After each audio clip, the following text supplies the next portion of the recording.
HTC says it has one phone to rule them all. I'm Bridget Carey, and this is your CNET Update.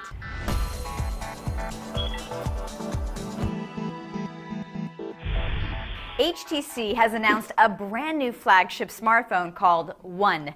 HTC has not been doing so well lately, so the company's really hoping to wow you on this new phone. It has an all-aluminum body, moving away from the cheap plastic feel of most Android phones.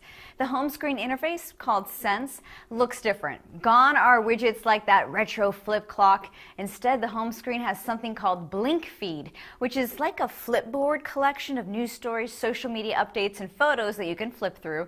Oh, and there's no way to shut off Blink Feed entirely. Another unique feature is something called Zoe, which is a photo mode where the camera will automatically take a short 3-second video the same time you take a photo. So when you scroll through the gallery, it looks like the photos come alive a little. It might remind you of Harry Potter photos.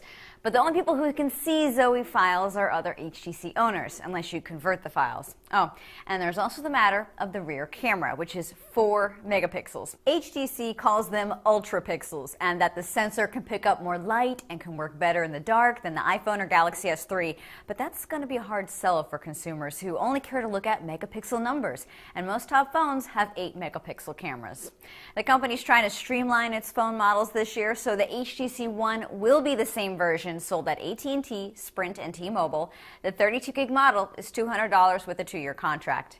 It appears that Google doesn't want to feel left out of the retail store trend and is looking into opening Google stores later this year. At least those are the reports buzzing around. There wasn't word on exactly where or when, but it could be a place for Google to show off its products like Chromebooks and the latest Nexus tablets and smartphones.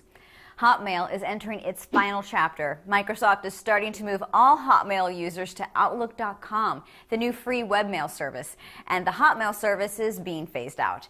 Users can keep their Hotmail.com accounts, but they'll just have to access them through the Outlook.com web portal.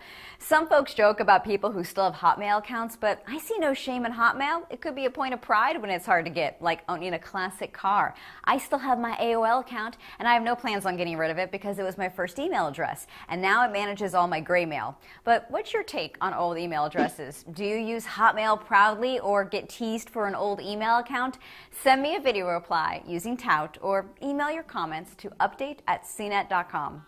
That's your tech news update. You can find more details on these stories at our blog, cnet.com/update. From our studios in New York, I'm Bridget Carey.